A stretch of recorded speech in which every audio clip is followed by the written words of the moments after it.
अगर इन बुजुर्गों को कुछ हुआ तो ये मत सोचना कि केवल हरियाणा का किसान को कुछ हुआ है, पूरे देश का किसान इनके।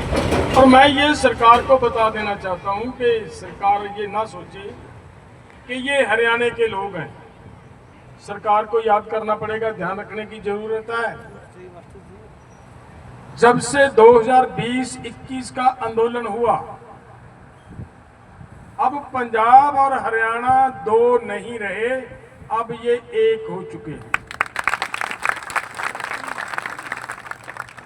अगर यहाँ के लोगों को किसी तरह की कोई पीड़ा है, कोई तकलीफ है, कोई दर्द है, तो पंजाब का किसान भी इनका दर्द महसूस कर रहा है। इसीलिए हम यहाँ आए हैं। अभिमन्यु से मैंने पूछा कि ये क्या आंदोलन की, जब मैं YouTube पर देख रहा था तो इन्होंने बताया कि प्रधान जी ये तो पानी लेने के लिए लड़ाई हो रही है।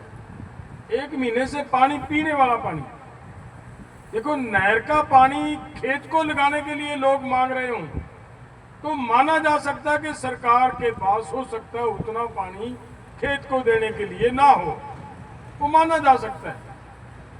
लेकिन पीने के लिए पानी, उसके लिए तो स्पेशल व्यवस्था करने की जरूरत भी होती है। सरकार की जिम्मेदारी बनती है। वो अपनी जिम्मेदारी निभाने की बजाय जिद पकड़े हुए है। पीने वाले पानी की बात इतनी उठ जाए कि आदमियों को अनशन पे जैसे स्टेप उठाने पड़े, तो मुझे ये लग रहा है कि सरकार सीरियस नहीं है। सरकार के अंदर किसी तरह की कोई उनकी ईगो हर्ट हो रही होगी। इसके अलावा मुझे और तो कुछ नजर आ नहीं रहा, क्योंकि मांग कोई बहुत बड़ी मांग रहे हो ना लोग, फिर तो ये जरूर होता है कि भाई ये मसला इतने लंबे समय से हल नहीं हो सकता, ये इतना समय चाहिए, इनको ऐसी व्यवस्था करनी पड़ेगी, ये करना पड़ेगा, वो करना पड़ेगा। लेकिन जहां पीने के लिए पानी लोग मांग रहे हों तो वहां लोगों के साथ इतनी जिद करके सरकार बैठे, इससे घटिया बात और कोई हो नहीं सकती सरकार के लिए। और हम ये एक बात जरूर ध्यान में दे देंगे सरकार के कि यहाँ CAD है, वो इस बात को नोट करे। मैं पहले एक बार कह चुका हूँ, पंजाब और हरियाणा अभी दो नहीं, अब एक हो चुके हैं। अगर यहाँ के लोगों को पानी ना देने की वजह से आंदोलन और लंबा करना पड़ता है, इन बुजुर्गों को किसी तरह की किसी बॉडी को तकलीफ हो जाती है, तो उसकी जिम्मेदार हरियाणा सरकार होगी, पूरी भाजपा पॉलिटिकल पार्टी होगी जो ऐसा कर रहे हैं। हमारा किसी राजनीतिक पार्टी के साथ कोई लेना देना नहीं। हमारा मानना, अगर हम लंबा बोलेंगे तो बात दूसरी दिशा में चली जाएगी। हमारा मानना है कि आज तक देश के ऊपर जितने भी पॉलिटिकल लोगों ने राज किया, सब राजनीति की है। देश के पक्ष में कहीं पे भी कुछ नहीं किया किसी ने। एक एक का इतिहास है। मेरी अब 70 साल की उम्र हो चुकी है। मैं जब स्टूडेंट था, कॉलेज में पढ़ता था, मैं तब से आंदोलन करता आ रहा हूं। जिस आदमी ने इतना लंबा टाइम आंदोलनों में गुजारा हो, उसको बहुत सारी समझ आ जाती है कि कौन क्या कर रहा है, कौन क्या कर रहा है।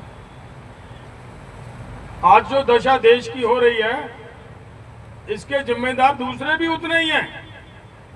मैं भाजपा का नाम इसलिए कहा है कि वो अपने आप को डबल इंजन, ट्रिपल इंजन की बातें करते हैं।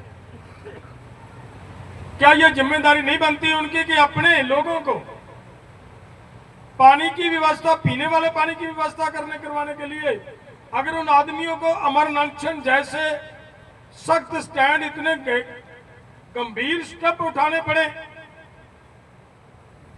और हम ये कहेंगे कि अगर वार्निंग देना चाहेंगे हमारी इस सरकार को कि अगर इन बुजुर्गों को कुछ हुआ तो ये मत सोचना कि केवल हरियाणा का किसान को कुछ हुआ है, पूरे देश का किसान इनके साथ है। और ये भी मैं क्लियर कर दूं कि केवल पंजाब नहीं, हम एसकेएम नॉन पॉलिटिकल चला रहे हैं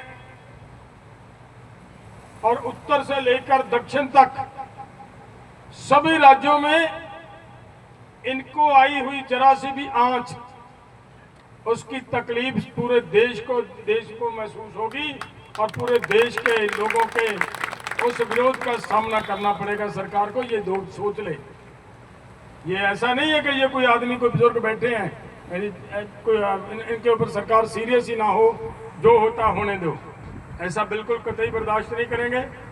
और सरकार को मैं फिर से हाथ जोड़ के निवेदन करता हूं कि ऐसा वो समय ना आए।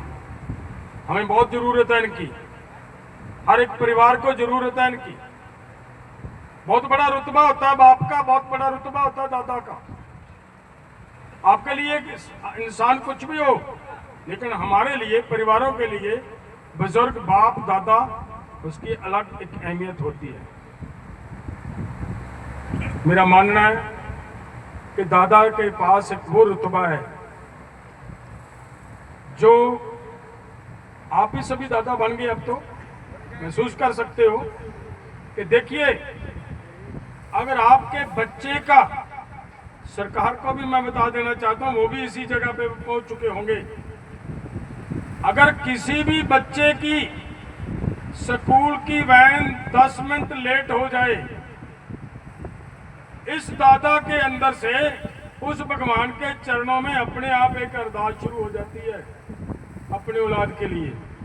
वो केवल एक दादा के अंदर से निकलती है, केवल एक दादा ही करता है। और हम नहीं चाहते कि उन बच्चों के दादा उन बच्चों के लिए जो दुआ करने वाला दादा है, अरदास भगवान के चरणों में करने वाला जो दादा है, उन बच्चों के सर से उनका छाया उठे। सरकार इसके ऊपर सीरियस हो, ऐसा ना सोच ले कि कोई बूढ़ा आदमी बैठा मर जाएगा तो मर जाएगा। उनकी वैल्यू अलग है। सरकार को इस बात पे के ऊपर विशेष ध्यान देते हुए इस मामले को जल्द से जल्द सॉल्व करें, नहीं तो फिर ये, अगर आप जैसा भी कोई प्रोग्राम दोगे, मैं ये भी बता दूं कि पंजाब के अंदर भी अगर हमें जरूरत पड़ेगी